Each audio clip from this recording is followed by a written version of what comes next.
What if the secret to a clear mind isn't about getting a new app or a new planner, but actually an empty closet? Today, we're going to dive into this really powerful philosophy for letting go and see how it can declutter not just your home, but pretty much your entire life. So let me ask you something and be honest with yourself. Take a look around your space right now. Does it actually serve you? Or do you feel like you spend all your time serving it? Organizing it, cleaning it, just worrying about it all the time. It's such a common feeling, isn't it? It's so frustrating. We keep getting more and more stuff thinking it's going to give us options and freedom, but instead, we just end up feeling paralyzed. It's like the more we have, the less we actually feel we can use. And this is where we have to completely reframe the whole problem. This is not a storage issue you can fix with some new bins from the Container Store. No, we have to see it for what it is. You've literally been kidnapped by your own possessions. So why is it so incredibly hard to just let go?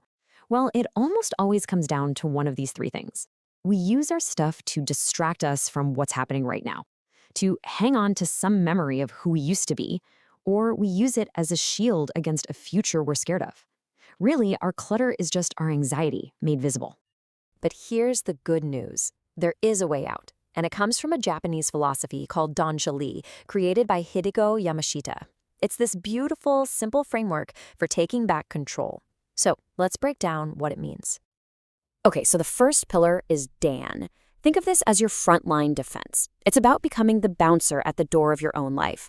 You get to decide what comes in, and you consciously start refusing things that don't have a real purpose or, don't bring you actual joy. Next up is She. Now, this is the part we all think of when we hear decluttering. It's the active process. It's about looking at everything that's already inside your home and deciding what's earned its keep and what just doesn't belong there anymore. And finally, we have Lie. Honestly, this is the deepest and most life-changing part of the whole thing. This is about detaching from that obsession with stuff. It's that huge mental shift where you finally realize your value as a person has absolutely nothing to do with what you own. All right, so that's the philosophy. Sounds great, right? But how do you actually do it? How do you put this into practice? Well, the key is making one fundamental shift in how you see everything. This right here changes the entire game. We have to stop making it about the object. Stop asking, but what if I need this someday? And start asking questions about yourself, because you are the main character in this story, not your stuff. And really, these are the only three questions you'll ever need. And notice the keywords here: me and now. Not the person you were 5 years ago, not some fantasy version of yourself in the future. Is this thing right for the person you are right here today? So let's say you've gone through that process. You've asked the hard questions. How do you keep things from getting cluttered again? Well, there's a fantastic little rule for that. It's called the 70% rule. And the goal isn't to just have neatly organized shelves that are still crammed full of stuff. The real goal is to keep any space, your closet, your bookshelves, whatever, only about 70% full. And that's where the magic is. That other 30%, it's not wasted space. It's breathing room. It's margin. It's what gives your home and your mind the flexibility and peace to just flow. So after all this work, what's the big reward? I mean, what does a life that's guided by this idea of Danshali actually feel like? The payoff is incredible, both on the outside and the inside. When you get rid of all that extra stuff, your home instantly feels bigger. But what's even more important is that your mind feels lighter.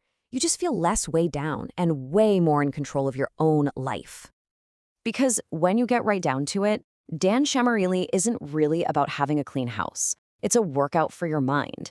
It teaches you to release your grip on the past and to stop worrying about a future you can't control, so you can actually, finally, live in the now. Okay, I know this can all sound amazing, but the thought of actually starting can feel totally overwhelming. So let's just forget the big picture for a second and focus on one tiny, immediate step.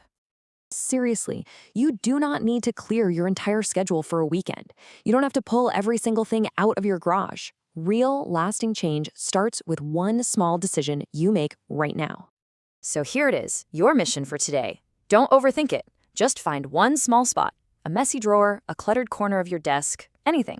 Pick up just 3 things that don't serve you anymore, and then just let them go. And that's really the only question that matters. the power to change your space and to change your life. It all starts with that one tiny act of letting go.